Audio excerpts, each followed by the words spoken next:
ಸರ್ಗಳು ಹಾಗೂ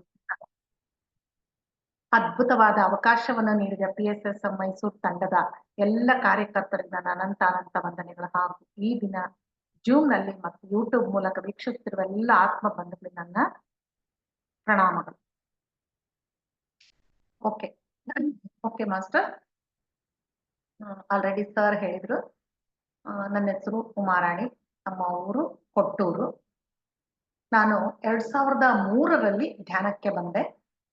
ಆದ್ರೆ ಸಾಮಾನ್ಯವಾಗಿ ಧ್ಯಾನಕ್ಕೆ ದೈಹಿಕ ತೊಂದರೆ ಅಥವಾ ಅನಾರೋಗ್ಯ, ಮಾನಸಿಕ ಅನಾರೋಗ್ಯ, ಈ ತರ ಒಂದು ಸಮಸ್ಯೆಗಳಿಂದ ಧ್ಯಾನಕ್ಕೆ ಬರ್ತೀವಲ್ಲ, ಆದ್ರೆ ನನಗೆ ಅವಾಗ ಯಾವ ಸಮಸ್ಯೆನೂ ಇರ್ಲಿಲ್ಲ. ಆದ್ರೂ ಧ್ಯಾನ ಅವರು ಮನೋರಮಾ ಮೇಡಮ್ ರವರು ಹುಬ್ಳಿಗೆ ಬಂದಿದ್ರು. ಅವರಿಂದ ಆ ಶಬ್ದ ಕೇಳಿದ ತಕ್ಷಣ ನನಗೆ ತುಂಬಾ ಆಕರ್ಷಿತಳಾದೆ. ಅವ್ರು ಕೂಡ್ಸಿ ಎಲ್ಲ ಹೇಳಿ ಮಾಡ್ತಿದ್ದು ಓನ್ಲಿ 5 ಮಿನಿಟ್ಸ್, ಆದ್ರೂ ನನಗೆ ತುಂಬಾ ಇಷ್ಟ ಆಯ್ತು. ಅವ್ರು ಹೇಳಿದ ಪ್ರಕಾರ ಅದನ್ನ ಧ್ಯಾನ ಮಾಡ್ತಾ ಬಂದ್ವಿ ನಾವು. ಅವರಿಂದ ಎಷ್ಟೊಂದು ಕ್ಲಾಸಸ್ಗಳನ್ನೆಲ್ಲ ನಮ್ಮೂರಲ್ಲಿ ಕಂಡಕ್ಟ್ ಮಾಡಿದ್ವಿ. ತುಂಬಾ ಚೆನ್ನಾಗಿತ್ತು. ಅವಾಗ ಏನ್ ನಾವು ತುಂಬಾ ಹೊತ್ತು ಮಾಡ್ತಿರ್ಲಿಲ್ಲ, ಅರ್ಧ ಗಂಟೆ ಮಾಡಿದ್ರೆ ಹೆಚ್ಚು ಅವಾಗ. ನಂತರ ಅದಕ್ಕಿಂತ ಮುಂಚೆ ಅಂದ್ರೆ ನನ್ನಲ್ಲಿ ಕೆಲವು ವೀಕ್ನೆಸ್ಗಳಿದ್ವು. ಆದ್ರೆ ನನಗೆ ವೀಕ್ನೆಸ್ ಡ್ರಾಬ್ಯಾಕ್ಸ್ ಅಂತ ಗೊತ್ತಿರ್ಲಿಲ್ಲ. ಏನಪ್ಪಾ ಅಂತಂದ್ರೆ ನನಗೆ ತುಂಬಾ ಕೋಪ ಇತ್ತು.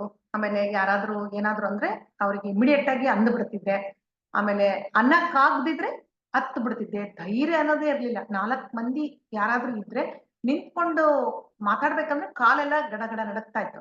ಆ ತರ ಇದ್ದು. ಆದ್ರೆ ಕ್ರಮೇಣ ಧ್ಯಾನ ಸಾಧನೆ ಮಾಡ್ತಾ ಬಂದಾಗ ನನಗೆ ಆಶ್ಚರ್ಯ ಆಗೋಯ್ತು. ಯಾವ ಕ್ವಾಲಿಟೀಸ್ ನನ್ನಲ್ಲಿ ಇರ್ಲೇ ಇಲ್ಲ, ಎಲ್ಲ ಹೋಗ್ಬಿಟ್ಟಿತ್ತು. ಶಾಂತತೆ ಇತ್ತು, ಯಾವಾಗ್ಲೂ ಸಂತೋಷವಾಗಿರೋದು, ನಗ್ತಾ ಇರೋದು, ಆಮೇಲೆ ಧೈರ್ಯ, ಆತ್ಮವಿಶ್ವಾಸ, ಇದೆಲ್ಲ ನೋಡಿ ನನಗೆ ತುಂಬಾ ಅಂದ್ರೆ ತುಂಬಾ ಆಶ್ಚರ್ಯ ಆಯ್ತು. ಹೌದಾ? ಆಮೇಲೆ ಅನ್ಕೊಂಡೆ, ಓಹೋ ಇದೆಲ್ಲ ಧ್ಯಾನದ ಮಹಿಮೆ. ಗುರುಜಿ ಹೇಳ್ತಾರಲ್ಲ, ಧ್ಯಾನ ಮಾಡಿದ್ರೆ ಎಲ್ಲ ಕಾಯಿಲೆ ವಾಸಿ ಆಗ್ತವೆ, ಎಲ್ಲ ಶಕ್ತಿಗಳು ಬರ್ತವೆ, ಧೈರ್ಯ ಬರುತ್ತೆ, ಆತ್ಮವಿಶ್ವಾಸ ಬರುತ್ತೆ ಅಂತೇಳಿ ಅದೇ ತರ ನನ್ನಲ್ಲಿ ಉಂಟಾಯ್ತು. ಅವಾಗ ನಾನ್ ತೀರ್ಮಾನ ಮಾಡಿದೆ, ಸರಿ ನಾನು ಸಂತೋಷವಾಗಿದ್ದೀನಿ, ಎಲ್ಲಾ ಒಂದು ಕ್ವಾಲಿಟೀಸು, ಗುಡ್ ಕ್ವಾಲಿಟೀಸು ಅಥವಾ ಡಿವೈನ್ ಕ್ವಾಲಿಟೀಸು ನನ್ನಲ್ಲಿ ಬಂದಿವೆ ಈಗ. ಆದ್ರೆ ನಾನು ಒಬ್ಳೆ ಸಂತೋಷವಾಗಿದ್ರೆ ಆಯ್ತಾ? ಎಲ್ಲರಿಗೂ ಈ ಒಂದು ಸಂತೋಷವನ್ನು ಹಂಚಬೇಕಲ್ಲ, ಎಲ್ಲರೂ ಧ್ಯಾನ ಮಾಡ್ಬೇಕು, ಎಲ್ಲರೂ ಖುಷಿಯಾಗಿರ್ಬೇಕು ಅವ್ರ ಜೀವನದಲ್ಲಿ ಅಂತ ನಾನು ತೀರ್ಮಾನ ತಗೊಂಡು 2008ರಿಂದ ನಾನು ಅಲ್ಲಿಂದ ಇಲ್ಲಿಯವರೆಗೆ ಧ್ಯಾನ ಪ್ರಚಾರ ಮಾಡ್ತಾ ಬಂದೆ. ಸರಿ, ಧ್ಯಾನ ಪ್ರಚಾರ ಆಯ್ತು, ಎಲ್ಲಾ ಕಡೆ ಹೋಗಿ ಬರ್ತಾ ಇದ್ದೆ. ಸ್ಕೂಲ್ಗಳು, ಕಾಲೇಜ್ಗಳು, ಮಕ್ಳಿಗೆ ಕಲ್ಸೋದು ಅಥವಾ ಸಂಘ ಸಂಸ್ಥೆಗಳಿಗೆ ಹೋಗೋದು, ಈ ತರ ಎಲ್ಲ ಮಾಡ್ತಾ ಬಂದೆ. ಆವಾಗ ನನಗನ್ಸ್ತು, ಪತ್ರಿಜಿ ಗುರುಗಳ ಸಂಕಲ್ಪಗಳೇನು? ಧ್ಯಾನ ಜಗತ್, ಪಿರಮಿಡ್ ಜಗತ್ತು, ಸಸ್ಯಾಹಾರ ಜಗತ್ತು. ಒಂದನ್ನು ಮಾತ್ರ ನಾನೀಗ ಪೂರೈಸ್ತೀನಿ, ಧ್ಯಾನ ಜಗತ್ತಾಗಿದೆ. ಪಿರಮಿಡ್ ಜಗತ್ತಾಗ್ಬೇಕಲ್ಲ, ಈಗ ನೋಡೋಣ.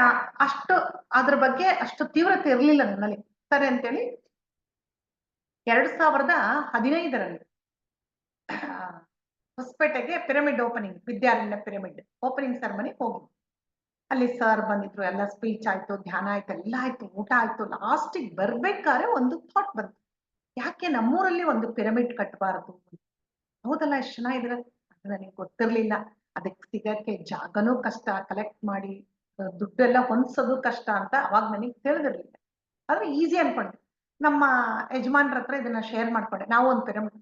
ಆಯ್ತು, ನೀನು ಸ್ಥಳ ಹುಡುಕು, ನಾನು ಹೆಂಗೊಂದು ಹಣ ಸಂಗ್ರಹಿಸಿ ನಾನು ಅರೇಂಜ್ ಮಾಡ್ತೀನಿ ಅಂತ. ಸರಿ ಬಿಡ, ಅಷ್ಟು ಆಶ್ವಾಸನೆ ಕೊಟ್ರಲ್ಲ ಅಂತೇಳಿ ಆಯ್ತು. ಮರು ದಿವಸದಿಂದ ನಮ್ಮ ಊರಿಗೆ ಬಂದ್ಮೇಲೆ ಸ್ಟಾರ್ಟ್ ಜಾಗಕ್ಕೋಸ್ಕರ ಅಲೆದಾಟ. ಎಲ್ಲ ಕಡೆ ಹುಡುಕಿದ್ವಿ, ಸುಮಾರು 1-1.5 ವರ್ಷಗಳ ಕಾಲ ಹುಡುಕಿದ್ವಿ.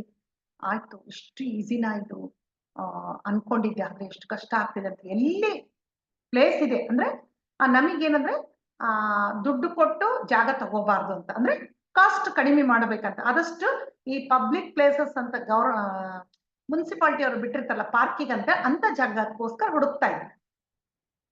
ಎಲ್ಲಿ ಆ ತರ ಜಾಗ ಎಲ್ಲಿ ಹೋದ್ರು ಸೇಲ್ ಆಗಿದೆ ಅಂತ. ನನ್ ಮನೆಗ್ ಬಂದು ಅಳ್ತಾ ಕುತ್ಕೊಂಡ್ಬಿಡ್ತಿದ್ದೆ, ಬೇಜಾರಾಗ್ತಿತ್ತು. ಏನಪ್ಪಾ ಇಷ್ಟೊಂದು ಪ್ರಯತ್ನ ಪಟ್ರೆ ಆಗ್ತಾ ಇಲ್ಲಲ್ಲ ಅಂತ. ಆಮೇಲೆ ನಾನೇ ಅನ್ಕೊಂಡೆ, ಅಯ್ಯೋ ನಾನು ಈ ತರ ಅಳೋದು ಸರಿನಾ? ಅದು ನನ್ನ ವೀಕ್ನೆಸ್ ಅಲ್ವಾ, ಈ ತರ ಅಳಬಾರ್ದು ನಾನು ಅಂತ. ಒಂದ್ಸಲ ಪ್ರೇಮ್ನಾಥ್ ಸರ್ 2010 ಇಂದ ಪ್ರೇಮ್ನಾಥ್ ಸರ್ ವರ್ಷಕ್ಕೆ 2 ಬಾರಿ ನಮ್ಮೂರಿಗೆ ಬರ್ತಾ ಇದ್ರು, ಕ್ಲಾಸಸ್ ಎಲ್ಲ ಮಾಡ್ತಾ ಇದ್ರು. ತುಂಬಾ ಆತ್ಮೀಯರು ನಮಗೆ ಅವರು. ಅವ್ರನ್ನ ಕೇಳಿದೆ, ಸರ್ ಹಿಂಗೆಲ್ಲ ಆಗಿದೆ, ಮತ್ತೆ ಇದು ಸರಿನಾ, ನಾನು ಗಳೋ ಸರಿ? అయ్యో ఇదే ತರ ಹೇಳಿದಮ್ಮ సార్. ఇలాంటి ఏడుపే ఏడవాలి, అప్పుడైతేనే ಪಿರಮಿಡ್ వచ్చేಂದ್ರೆ ಈ ತರನೇ ಅಳಬೇಕು, ಅವಾಗೆ ಪಿರಮಿಡ್ ಬರೋದು ಅಂತ ಹೇಳಿದ್ರೆ ಅವಾಗ ನಂಗೆ ಖುಷಿ ಆಯ್ತು. ಅದು ಏನಾದ್ರೂ ಆಗ್ಲಿ ಅಳದಂತೂ ಸರಿ ಇರುತ್ತೆ. ಸರಿ, ಅದಾದ್ಮೇಲೆ ನಾನೊಂದು ಸಂಕಲ್ಪ ಮಾಡ್ಕೊಂಡೆ, ಆಯ್ತು ಇಷ್ಟು ದಿನಗಳ ಕಾಲ ನಾನು ಪ್ರಯತ್ನ ಪಟ್ಟೆ, ಆಗಿಲ್ಲ, ಇನ್ನು ನನ್ ಪ್ರಯತ್ನ ಇಲ್ಲ, ಎಲ್ಲ ನಿಮ್ದೆ, ನೀವ್ ಹೆಂಗ ನಡ್ಸ್ಕೊಂಡು ಹೋಗ್ತೀರ ಹಾಗೆ ನಡಿತೀನಿ ನಾನು. ಸರಿ. ಆಮೇಲೆ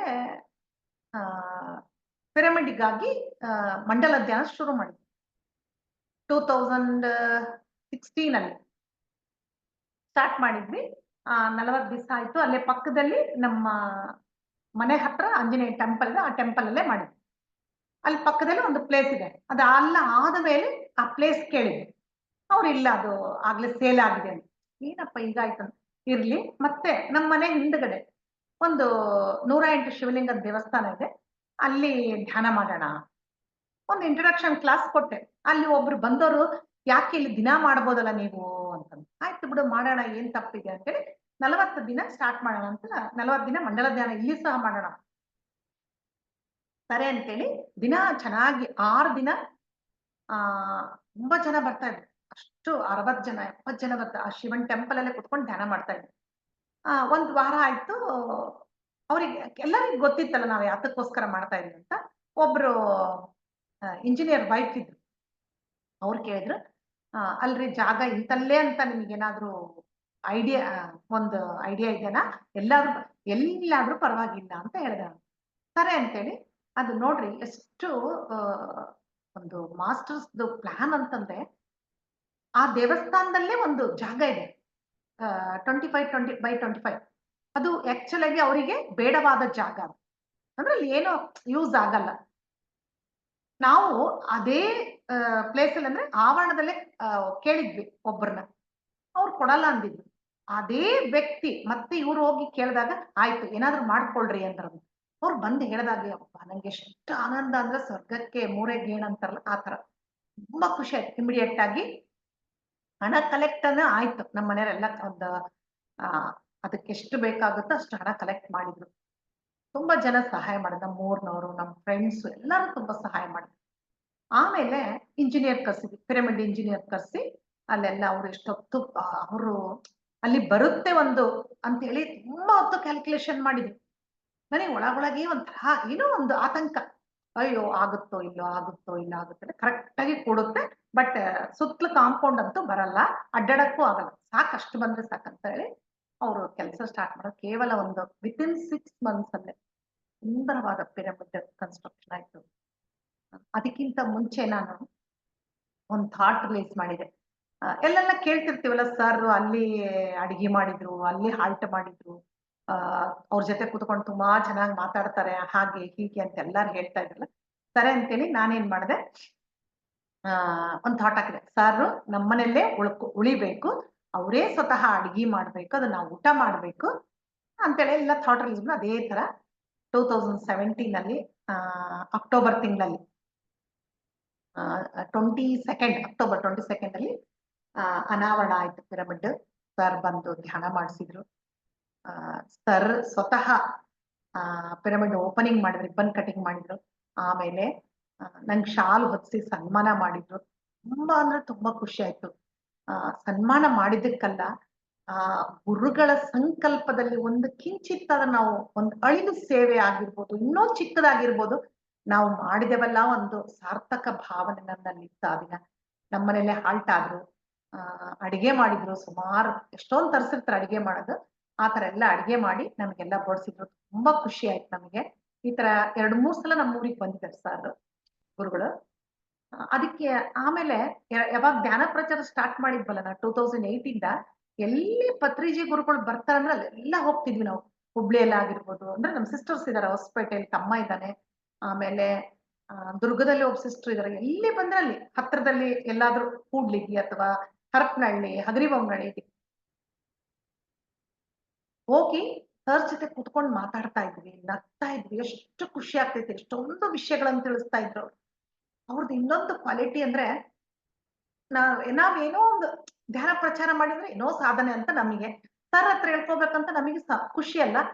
ಹೋಗಿ ಸರ್ ಹತ್ರ ಹೇಳ್ಕೊತಾ ಇದ್ವಿ, ಸರ್ ನಾವ್ ಸ್ಕೂಲಿಗೆ ಹೋಗಿದ್ವಿ, ಅಲ್ಲಿ ಪ್ರಚಾರ ಮಾಡಿದ್ವಿ, ಇಲ್ಲಿ ಪ್ರಚಾರ ಮಾಡಿದ್ವಿ ಅಂತ. ಸರ್ ವೆರಿ ಗುಡ್ ಅಂತ ಹೇಳಿ ನಮ್ಮನ್ನ ಪ್ರೋತ್ಸಾಹಿಸಿದ್ರು. ಯಾಕಂದ್ರೆ ಅವರು ಆಲ್ ಓವರ್ ದ ವರ್ಲ್ಡ್ ಅಲ್ಲಿ ಆ ಅಲ್ಲಿ ಓಡಾಡಿ ಪ್ರಚಾರ ಮಾಡಿದ್ರು. ಅದರಲ್ಲಿ ನಮ್ದು ಒಂದು ಸಾಸಿವೆ ಕಾಳಷ್ಟು ಕೆಲಸ, ಆದ್ರೂ ನಮ್ಮನ್ನ ಪ್ರೋತ್ಸಾಹಿಸ್ತಿದ್ರು, ಯಾವತ್ತವರು ಡಿಸ್ಕರೇಜ್ ಮಾಡೇ ಇಲ್ಲ.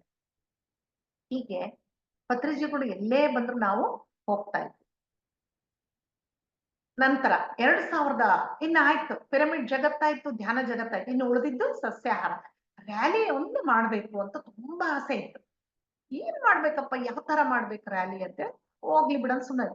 ಅಷ್ಟ್ರಲ್ಲೇ 2018ರಲ್ಲಿ ಅಲ್ಲಿ ಏನಾಯ್ತು, ಒಬ್ರು ಆಂಧ್ರದಲ್ಲಿ ಮಾಸ್ಟರ್ ಇದ್ದಾರೆ, ಶ್ರೀನಿವಾಸಾಚಾರ್ಯರು ಅಂತ, ಹೈದರಾಬಾದ್ನವರು. ಅವರು ಕರ್ನಾಟಕದಲ್ಲಿ ಎಲ್ಲಾ ಕಡೆ ಅಡ್ಡಾಡಿ ರ್ಯಾಲಿ ಮಾಡ್ತಾರೆ. ನಮ್ ತಮ್ಮ ಫೋನ್ ಮಾಡಿದ್ರು, ಅಕ್ಕ ಕೊಟ್ಟೂರಿಗೂ ಬರ್ತಾರೆ, ಬೇಕಾದ್ರೆ ಕಳ್ಸ್ಕೊಡ್ತೀನಿ, ಮಾಡಿಸ್ತೀನಿ. ಆಯ್ತು ಮಾಡ್ಸೋಣ ಅಂತ ಫಸ್ಟ್ ರ್ಯಾಲಿ ಅದು. ತುಂಬಾ ಸಕ್ಸಸ್ ಆಯ್ತು, ತುಂಬಾ ಜನ ಸೇರಿದ್ರು, ತುಂಬಾ ಸಂತೋಷ ಆಯ್ತು.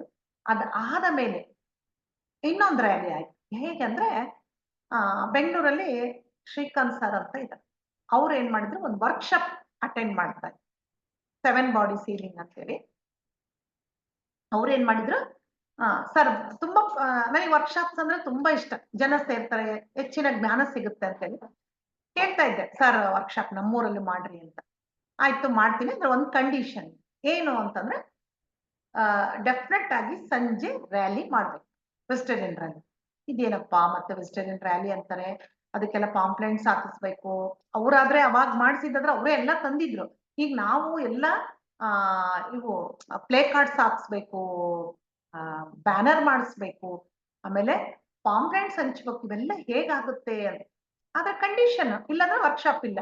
ಆಯ್ತು ಸರ್ ಅಂತ ನಮ್ಮ ಮನೆಯವ್ರಿಗೆ ಹೇಳಿದ್ವಿ, ಆಯ್ತು ಮಾಡೋಣ ಅಂತಂದ್ರು. ನೋಡ್ರಿ, ಅಂದುಕೊಂಡಿದ್ದು ಅಷ್ಟೇ, ನಾವು ಸಂಕಲ್ಪ ಮಾಡಿದ್ದಷ್ಟೇ, ಎಷ್ಟು ಬೇಗ ಅಂದ್ರೆ ಎಲ್ಲ ಬೇಗ ಬೇಗ ಬೇಗ ಬೇಗ ರೆಡಿ ಆಗ್ಬಿಡ್ತು. ಅದ್ಭುತವಾಗಿ ಅವತ್ತು ಒಂದು ರ್ಯಾಲಿ ನಡೀತು. ಒಂದು ಆಶ್ಚರ್ಯ ಅಂದ್ರೆ ಬೆಳಗ್ಗೆಯಿಂದ ಸಂಜೆವರೆಗೆ ಕ್ಲಾಸ್ ಅಟೆಂಡ್ ಮಾಡಿದ್ರು, ರ್ಯಾಲಿಗೂ ಸಹ ತುಂಬಾ ಜನ ಅಟೆಂಡ್ ಮಾಡಿದ್ರು. ಅದು ಆಮೇಲೆ ನಂತರ ಸ್ವಲ್ಪ ಕರೋನಾ ಟೈಮಲ್ಲಿ ಕಡಿಮೆ ಆಯ್ತು, ಲಾಕ್ಡೌನ್ ಪೀರಿಯಡ್ ಅಲ್ಲಿ. ಮತ್ತೆ ಆಮೇಲೆ ಸ್ಟಾರ್ಟ್ ಮಾಡಿದ್ವಿ, ಅವಾಗೊಂದು ಇವಾಗೊಂದು ಮಾಡ್ತಾ ಇದ್ವಿ. ಇತ್ತೀಚೆಗೆ ಸ್ವಲ್ಪ ಕಡಿಮೆ ಆಯ್ತು. ಹೀಗೆ ನಮ್ಮ ಗುರುಗಳ ಸಂಕಲ್ಪಗಳಾದ ಧ್ಯಾನ ಜಗತ್, ಪಿರಮಿಡ್ ಜಗತ್, ಸಸ್ಯಾಹಾರ ಜಗತ್ತಿಗೆ ಆಗಿ ನಮ್ಮ ಕೆಲಸವನ್ನು, ಅಳಿಲು ಸೇವೆಯನ್ನು ನಾವು ಮಾಡ್ತಾ ಇದೀವಿ ಅನ್ನೋ ಒಂದು ತೃಪ್ತಿ ತುಂಬಾ ನನ್ನಲ್ಲಿತ್ತು. ಹಾಗೆ ಇಲ್ಲಿ ಇನ್ನೊಂದು ಅನುಭವ ಹಂಚ್ಕೋಬೇಕು. ನಾನು ಆಗ್ಲೇ ಹೇಳಿದೆ, ನಾವು 4 ಜನ ಸಿಸ್ಟರ್ಸ್, ಒಬ್ಬ ತಮ್ಮ. ಎಲ್ಲರಿಗೂ ಗೊತ್ತಿದೆ ನಮ್ಮ ಫ್ಯಾಮಿಲಿ ಬಗ್ಗೆ, ತುಂಬಾ ನಾರ್ಮಲ್ ಆಗಿ ಎಲ್ಲರಿಗೂ ಗೊತ್ತಿದೆ. ಸರ್ ನಮ್ ಬಗ್ಗೆ ಎಲ್ಲ ಗೊತ್ತಲ್ಲ, ಗುರುಜಿ ಹೇಳ್ತಾ ಇದ್ರು, ನಮಗೆ ಒಂದು ಚಿಕ್ಕ ವಯಸ್ಸಲ್ಲೇ ತಾಯಿ ತಿಳ್ಕೊಂಡಿದ್ದಾರೆ. ಗುರುಜಿ ಹೇಳ್ತಿದ್ರು, ನಿಮ್ಮಮ್ಮ 5 ಜನನ ಒಟ್ಟು ಜನ್ಮ ನೀಡಿದ 5 ಜನಕ್ಕೆ, ಇನ್ನೂ ಒಂದು 10 ಜನಕ್ಕೆ ಜನ್ಮ ನೀಡಿದ್ರೆ ಇನ್ನ 10 ಜನ ಮಾಸ್ಟರ್ಸ್ ಬರ್ತಿದ್ರು ನಮಗೆ ಅಂತ ಹೇಳ್ತಿದ್ರು. ನಿಜವಾಗ್ಲೂ ಆ ಮಾತು ಈಗಲೂ ನೆನ್ಸ್ಕೊಂಡು ನಂಗೆ ಎಷ್ಟು ಖುಷಿ ಆಗುತ್ತೆ. ನಮ್ಮ ಜನ್ಮ ಅಷ್ಟೇ ಅಲ್ರಿ, ನಾವು ಎಲ್ಲಾರು ಮನುಷ್ಯನ್ ಜನ್ಮ ಎತ್ತುತ್ತೀವಿ, ಒಂದ್ ದಿವಸ ಹೋಗ್ಬಿಡ್ತೀವಲ್ಲ, ಆದ್ರೆ ನಮ್ಮ ಹೆಜ್ಜೆಗಳನ್ನು, ಗುರುತುಗಳನ್ನು ನೋಡ್ಕೋಬೇಕು, ನೋಡ್ಕೊಂಡ ನಮಗೆ ಹೆಮ್ಮೆ ಅನಿಸ್ಬೇಕು. ಹೌದಲ್ಲಪ್ಪ, ನಾನು ಜೀವನ ತಗೊಂಡು ಬಂದಿದ್ದೀನಿ, ಸಾರ್ಥಕವಾದ ಜೀವನ ನಾನು ನಡೆಸಿದ್ದೀನಿ, ತಕ್ಕ ಮಟ್ಟಿಗೆ ಸಮಾಜಕ್ಕೆ ಒಳ್ಳೇದನ್ನು ಮಾಡಿದ್ದೇನೆ ಅಂತೇಳಿ ಒಂದು ಆತ್ಮತೃಪ್ತಿ ನಮ್ಮಲ್ಲಿರ್ಬೇಕು. ಆ ತರ ಆತ್ಮತೃಪ್ತಿ ನನಗೆ ಉಂಟಾಯ್ತು.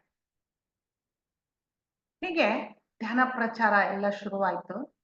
ಇನ್ನೊಂದು ಆಶ್ಚರ್ಯಕರ ಸಂಗತಿ ಅಂದ್ರೆ 2018ರಲ್ಲಿ ಹುಬ್ಳಿಯಲ್ಲಿ ಒಂದು ಪಿರಮಿಡ್ ಓಪನ್ ಆಯ್ತು. ನಾವೆಲ್ಲರೂ ಹೋಗಿದ್ವಿ, ನಮ್ ಸಿಸ್ಟರ್ ಇದಾರೆ ಅಂತ ಹೇಳಿದ್ನಲ್ಲ, ಅಲ್ಲಿಂದ ಸಾರು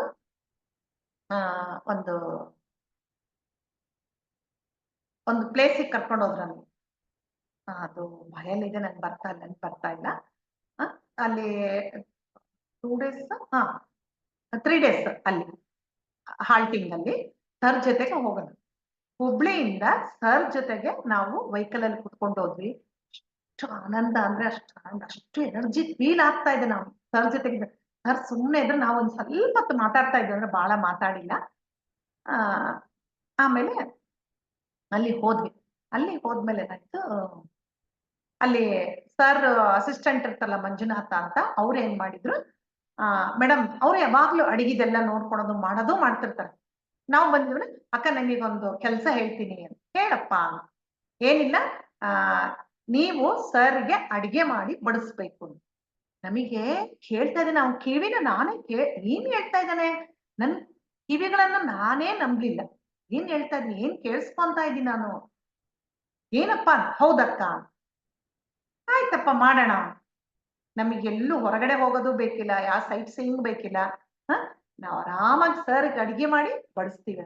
ನೋಡ್ರಿ ಎಷ್ಟು ಜನರಿಗೆ ಸಿಗುತ್ತೆ ಈ ಭಾಗ್ಯ, ನಿಜವಾಗ್ಲು. ಅಲ್ಲಿ ಅಂದ್ರೆ ಸ್ಟೋರ್ ಅಲ್ಲಿ ಅಂದ್ರೆ ಕಿಚನ್ ಅಲ್ಲಿ ಎಲ್ಲ ಸಾಮಾನು ಇರ್ತಾವ. ಸರಿಗೆ ಏನೇನ್ ಬೇಕಂತ ಅವರು ಇನ್ಸ್ಟ್ರಕ್ಷನ್ಸ್ ಕೊಡ್ತಾ ಇದ್ರು ಮಂಜುನಾಥ್ ಅವರು. ನಾವೆಲ್ಲ ಪ್ರಿಪೇರ್ ಮಾಡ್ಕೊಂಡು ಹೋಗಿ ಒಂದೊಂದ್ಸಲ ಸರ್ ಡೈನಿಂಗ್ ಹಾಲಿಗೆ ಬರ್ತಾರೆ, ಒಂದ್ಸಲ ರೂಮ್ ಅಲ್ಲಿ ತಗೊಂಡೋಗಿ ಬಡಿಸ್ತಾ ಇದ್ವಿ. ಎಷ್ಟು ಖುಷಿ ಅಂತಂದ್ರೆ, ನಮ್ಮ ಕೈ ಊಟ ಸ್ವತಃ ನಾವು ಮಾಡಿದ್ದು ಸರ್ ತಿಂತಿದ್ದಾರೆ. ಇದಕ್ಕಿಂತ ಭಾಗ್ಯ ಬೇಕಾ ನನಗೆ? ಅವ್ರ ಕೈ ಅಡಿಗೆ ನಾವು ತಿಂತಾ ಇದ್ವಿ, ಆದ್ರೆ ನಮ್ಮ ಕೈ ಅಡಿಗೆ ಅವ್ರು ತಗೊಂಡಿದ್ದಾರೆ. ತುಂಬಾ ಖುಷಿ ಅಂದ್ರೆ ತುಂಬಾ ಖುಷಿ ಆಯ್ತು. ಹಾಗೆ ಸರ್ ಹತ್ರ ಇದ್ರೆ ಎಷ್ಟೋ ಕರ್ಮಗಳನ್ನ ಕಳೀತಾರ ಅನ್ನೋದಕ್ಕೆ ಇನ್ನೊಂದು ನಿದರ್ಶನ ಇದೆ. ಅಲ್ಲೇ ಹೋದಲ್ಲಿ ಅಲ್ಲಿ ಊಟ ಮಾಡ್ತಾ ಇದ್ದೀವಿ. ಫಸ್ಟ್ ಡೇ ಸಾಯಂಕಾಲ, ಬೆಳಿಗ್ಗೆ ಹೋಗಿದ್ವಿ, ಸಾಯಂಕಾಲ ಫಸ್ಟ್ ಡೇ. ಏನು ಇಲ್ಲ, ನನ್ ಸೀರೆ ಉಟ್ಕೊಂಡಿದ್ದಲ್ಲ, ಅದು ಸ್ವಲ್ಪ ಕಾಲಿಗೆ ತೊಡ್ರ್ಬಿಟ್ಟು ಬಿದ್ದು ಬಿಟ್ಟಿದೀನಿ. ಫುಲ್ ಉದ್ದಕ್ಕೆ ಸಾಷ್ಟಾಂಗ ನಮಸ್ಕಾರ ಅಂತ ಆತರ ಬಿದ್ದು ಪಿಂಗಾಣಿ ಪ್ಲೇಟ್ ಎಲ್ಲ ಹೊಡೆದೋಗಿದೆ. ಯಾರು ನೋಡ್ತಾ ಇದಾರೆ, ಅಲ್ಲೇ ಕುತ್ಕೊಂಡಿದ್ದಾರೆ, ಅವ್ರ ಹತ್ರನೇ ಕುತ್ಕೊಂಡಿದ್ವಿ ನಾವು. ತುಂಬಾ ಪೆಟ್ಟಾಗಿತ್ತು, ಎಡಗಡೆ ಭುಜ, ಕೈ, ಆಮೇಲೆ ಬಿದ್ದಿದ್ದು ಒಂಥರ ಏನೋ ಒಂಥರ ಅಯ್ಯೋ ಬಿದ್ನಲ್ಲ ಅಂತ ಒಂದು ಭಾವನೆ ಎಲ್ಲ ಆಯ್ತು. ಆಮೇಲೆ ರಾತ್ರಿ ಊಟಕ್ಕೆ ಬಡಿಸ್ಬೇಕ, ರಾತ್ರಿ ಅಲ್ಲ ಮರುದಿವ್ಸ ಟಿಫನಿಗೆ ಬಡಿಸ್ತಾ ಇದ್ವಿ. ಹೇಗಿದೀಯಾ ಈಗ ಅಂತ ಕೇಳಿದ್ರು. ಆರಾಮಿದ್ದೀನಿ ಸರ್, ನನ್ಗೆ ಏನ್ ತೊಂದ್ರೆ, ನೀವ್ ಇರ್ಬೇಕಾದ್ರೆ ನನಗೆ ಏನ್ ಸರ್ ಹೆದರಿಕೆ ಅಂತ ಹೇಳಿದೆ. ಅಂದ್ರೆ ಅಲ್ಲಿ ಅರ್ಥ ಏನು ಅಂದ್ರೆ, ಸರ್ ನೋಡ್ತಾ ಇದ್ದಾರೆ, ಸರ್ ನಮಗೆ ಏನೋ ಒಂದು ದೊಡ್ಡದಾಗೋದಿರ್ತದೆ, ಅದನ್ನ ಅವರು ಕಳೆದಿದ್ದಾರೆ ಅಷ್ಟೇ. ಅಲ್ಲ, ಅವ್ರ ಜೊತೆಗಿದ್ರೆ ಅದೇ ಆಗೋದು. ನಾವೇನ್ ಅನ್ಕೊಂತೀವಿ, ಅಯ್ಯೋ ಇಂಥ ಕಡೆ ಪ್ಲೇಸ್ ಅಲ್ಲಿ ಹೋಗಿ ನಾವು ಬಿದ್ದ್ಬಿಟ್ನಲ್ಲ ಅಂತ ಅನ್ಕೊಂತೀವಿ. ಆದ್ರೆ ಅವರು ನಮ್ಮ ಕರ್ಮವನ್ನು ಕಳೆದಿದ್ದಾರೆ. ಅಂದ್ರೆ ಪ್ರೇಮನಾಥ್ ಸರ್ ಯಾವಾಗ್ಲೂ ಹೇಳ್ತಿರ್ತಾರೆ, ನೀವು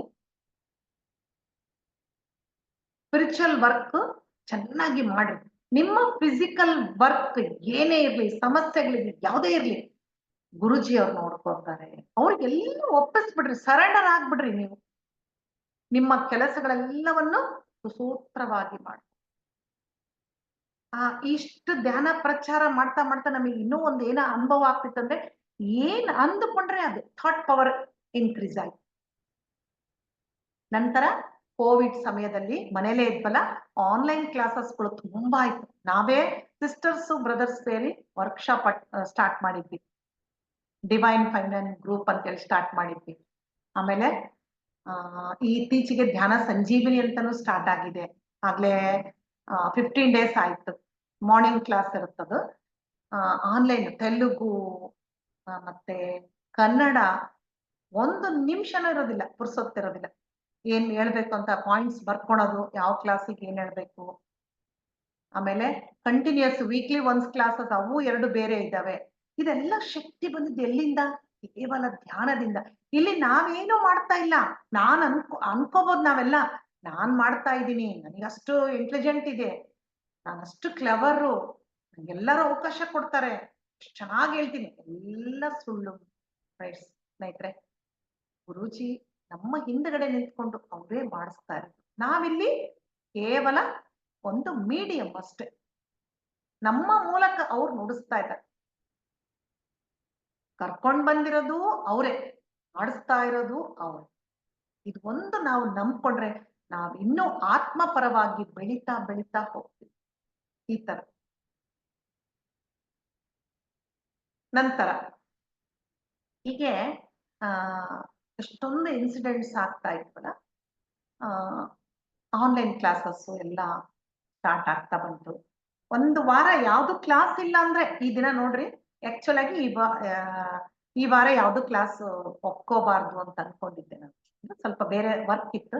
ಆದ್ರೆ ನಾಳೆ ಒಂದ್ ಕ್ಲಾಸ್ ಇದೆ ಅರ್ಲಿ ಮಾರ್ನಿಂಗ್, ನಾಡಿದ್ದು ಒಂದು ಕ್ಲಾಸ್ ಇದೆ. ಅಂದ್ರೆ ಮಾಸ್ಟರ್ಸ್ ನಮ್ಗೆ ಏನ್ ತೋರಿಸ್ತಾ ಇದಂದ್ರೆ ನೀನು ಸುಮ್ನೆ ಕುತ್ಕೋಬಾರ್ದು, ಇದೇ ಒಂದು ಕೆಲಸದಲ್ಲಿ ಇರ್ಬೇಕು ನೀನು, ಆ ಒಂದು ಎನರ್ಜಿಯಲ್ಲೇ ಇರ್ಬೇಕು ಅಂತ ನಮಗೆ ಅವರು ಮಾಡಿಸ್ತಾ ಇದ್ದಾರೆ. ಹೀಗೆ ನಂತರ ಏನಾಯ್ತು, 2007ರಲ್ಲಿ ನಮ್ದು 2002ರಲ್ಲಿ ಜಾಯಿಂಟ್ ಫ್ಯಾಮಿಲಿಯಿಂದ ನಾವು ಸಿಂಗಲ್ ಫ್ಯಾಮಿಲಿಗೆ ಬಂದ್ವಿ. ನನಗೆ ಇಬ್ರು ಹುಡುಗರಿರೋದು. ದೊಡ್ಡವನ್ ಮುಂಚೆನೆ ಓದಕ್ ಹೋಗಿದ್ದ. ನಾವು ಇಲ್ಲಿ ಬೇರೆ ಬಂದ ಮೇಲೆ ನಮ್ ಚಿಕ್ಕ ಮಗನ 2006 ಅಲ್ಲಿ ಅವನು ಹೊರಗಡೆ ಓದಕ್ ಹೋದ. ಮನೇಲಿ ಇಬ್ರೇ ನಾನು ನನ್ನ ಯಜಮಾನ್ರು. ತುಂಬಾ ಬೇಜಾರಾಗ್ತಾ ಇತ್ತು. ನಾನ್ ಮಾಸ್ಟರ್ಸ್ ಅನ್ನ ಕೇಳ್ತಾ ಇದ್ದೆ, ನಂಗೆ ತುಂಬಾ ಬೇಜಾರಾಗ್ತಿದೆ, ಏನಾದ್ರೂ ಒಂದು ನನಗೆ ಅವಕಾಶ ಕೊಡ್ರಿ, ಅದರಿಂದ ಮಕ್ಕಳಿಗೂ ಹೆಲ್ಪ್ ಆಗ್ಬೇಕು, ನನ್ನ ಒಂದು ಸಮಯನು ಸ್ಪೆಂಡ್ ಆಗ್ಬೇಕು ಅಂತ. ಕರೆಕ್ಟ್ ಆಗಿ 2007ರಲ್ಲಿ ನನಗೆ ಅಬ್ಯಾಕಸ್ ಅಂತೇಳಿ ಕಲಿಯಕ್ಕೆ ಒಂದು ಅವಕಾಶ ಸಿಕ್ತು. ಟ್ರೈನಿಂಗ್ ಎಲ್ಲ ಮುಗಿಸ್ಕೊಂಡ್ ಬಂದ್ವಿ. ಅಷ್ಟು ದುಡ್ಡು ಕೊಟ್ಟು ನಮ್ ಸ್ವಲ್ಪ ಚಿಕ್ಕ ಊರು, ಅಷ್ಟು ದುಡ್ಡು ಕೊಟ್ಟು ಇಲ್ಲೆಲ್ಲ ಯಾರು ಕಳಿಸ್ತಾರೆ ಮಕ್ಕಳನ್ನ ಅಂತಂದ್ರೆ. ಆದ್ರೆ ಅಲ್ಲಿಂದ 2007ರಿಂದ ಇಲ್ಲಿಯವರೆಗೂ ನಾನು ಅದನ್ನ ಕಲಿಸ್ತಾ ಇದ್ದೀನಿ. ಸ್ಟೂಡೆಂಟ್ಸ್ ಹಾಗೆ ಬರ್ತಾ ಇದ್ದಾರೆ. ಇದೆಲ್ಲ ಇಲ್ಲಾಂದ್ರೆ ನನ್ನ ಎಜುಕೇಶನ್ ಮುಗಿಸಿ ಎಷ್ಟೋ ವರ್ಷಗಳ ನಂತರ ನಾನು ಮ್ಯಾಥ್ಸ್ ಕಲಿತಾ ಇದ್ದೇನೆ. ನಾನು ಇನ್ನೊಬ್ರಿಗೆ ಹೇಳ್ಕೊಡೋದಂದ್ರೆ ಇನ್ನು ಸುಮ್ಮನೆ ಅಲ್ಲ. ಅದಕ್ಕೆ ಸಾಕಷ್ಟು ಒಂದು ಬುದ್ಧಿವಂತಿಕೆನೂ ಬೇಕು, ಒಂದು ಸಹನೆನೂ ಬೇಕು ಮಕ್ಳಿಗೆ ಕಲ್ಸ್ಕೊಡ್ಬೇಕಂದ್ರೆ. ಆದ್ರೂ ಮಾಸ್ಟರ್ಸ್ ಒಂದು ಅನುಗ್ರಹದಿಂದ ನಾನು ಮಾಡ್ತಾ ಬಂದಿದ್ದೀನಿ. ಎಲ್ಲ ಆಯ್ತು.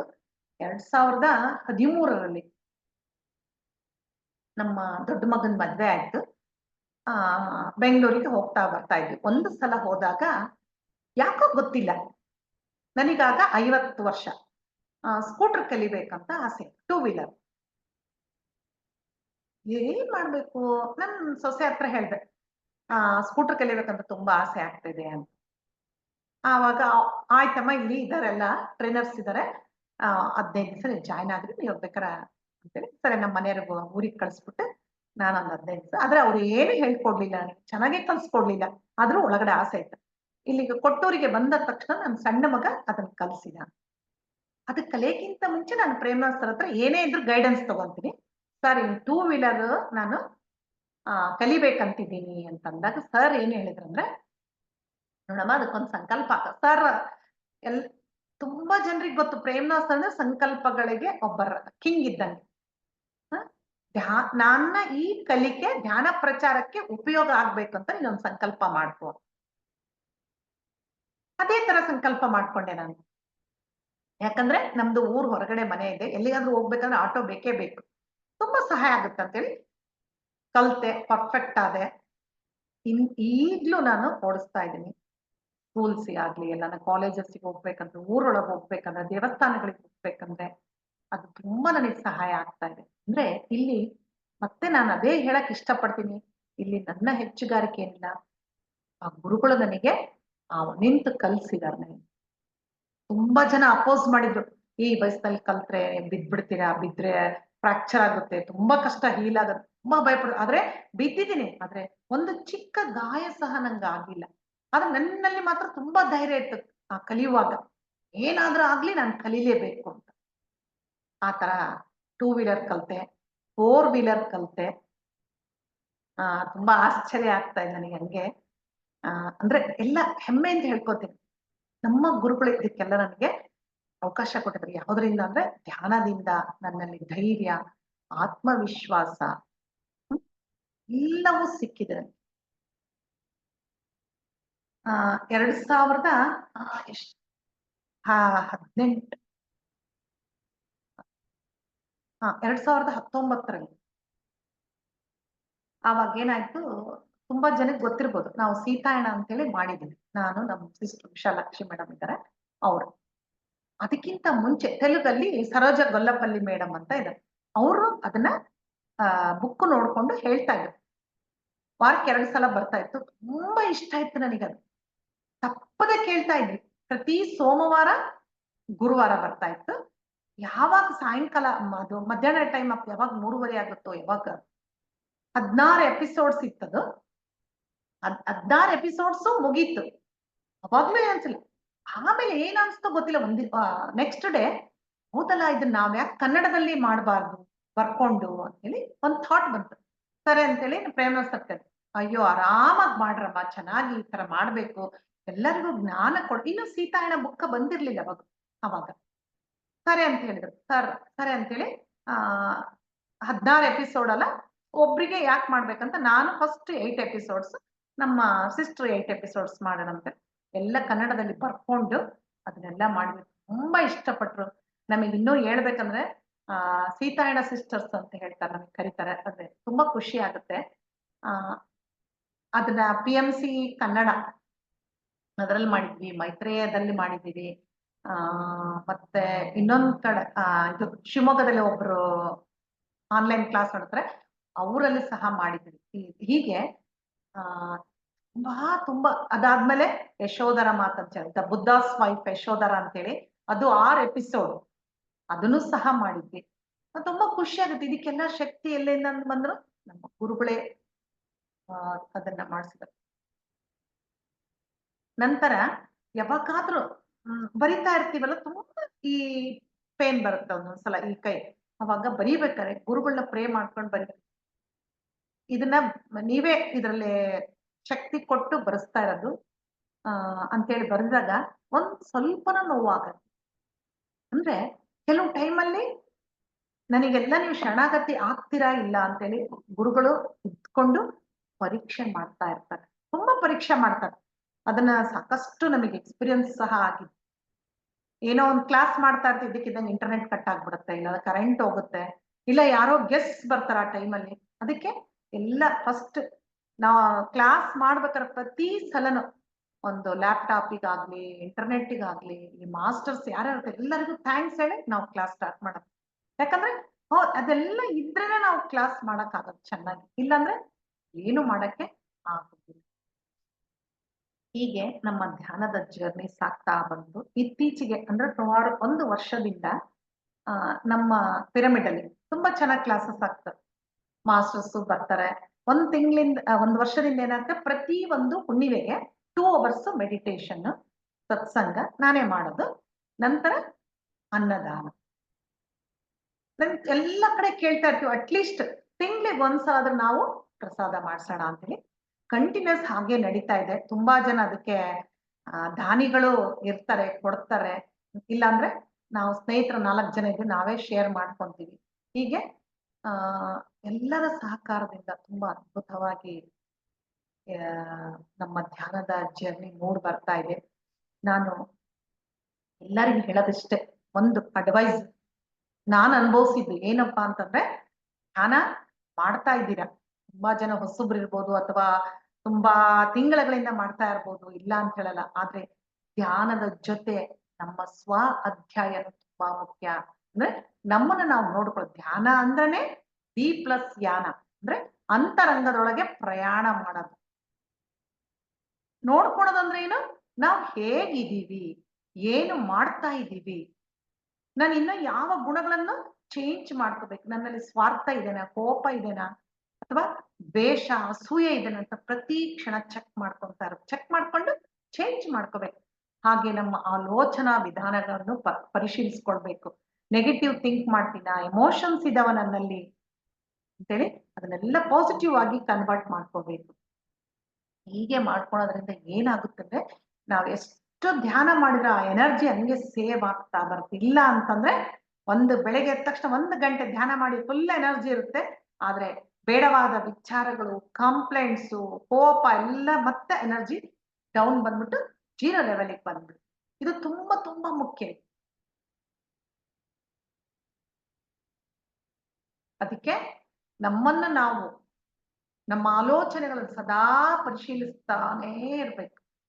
ಅದಕ್ಕೆ ನಮ್ಮ ಗುರುಗಳು ಒಂದು ಅದ್ಭುತವಾದ ಒಂದು ಈಕ್ವೇಶನ್ ಕೊಟ್ಟಿದ್ದಾರೆ. ಏನಪ್ಪಾ ಅಂದ್ರೆ 3+2+1. ಪ್ರತಿಯೊಬ್ಬ ಧ್ಯಾನಿ 3 ಗಂಟೆ ಧ್ಯಾನ ಮಾಡಬೇಕು, 2 ಗಂಟೆ ಸ್ವಾಧ್ಯಾಯದಲ್ಲಿ ಅಂದ್ರೆ ಪುಸ್ತಕಗಳನ್ನು ಓದೋದು ಆಗ್ಬೋದು, ನಮ್ಮನ್ನು ಓದಿಕೊಳ್ಳೋದು ಆಗ್ಬೋದು. ಆಮೇಲೆ ಸತ್ಸಂಗ. ಸತ್ಸಂಗ ಏನ್ರಿ ಎಲ್ಲಿ ಬೇಕಾದ್ರೂ ಸಿಗುತ್ತೆ. ಮೊಬೈಲ್ ಓಪನ್ ಮಾಡಿದ್ರೆ ಸಾಕು, ಎಷ್ಟೊಂದು ಚಾನಲ್ಸು, ಎಷ್ಟೊಂದು ಜೂಮ್ ಸೆಷನ್ಸು, ಏನು ಬೇಕಂದ್ರೂ ಸಿಗುತ್ತೆ. ಯೂಟ್ಯೂಬ್ ಓಪನ್ ಮಾಡಿದ್ರೆ ಸಾಕು. ಎಕ್ಸ್ಪೀರಿಯನ್ಸಸ್ ಬೇಕಾ? PMC ಕನ್ನಡ ಚಾನಲ್ ಸಬ್ಸ್ಕ್ರೈಬ್ ಮಾಡ್ಕೊಳ್ಳಿ, ಸಿಕ್ಕಾಪಟ್ಟೆ ಎಕ್ಸ್ಪೀರಿಯನ್ಸಸ್.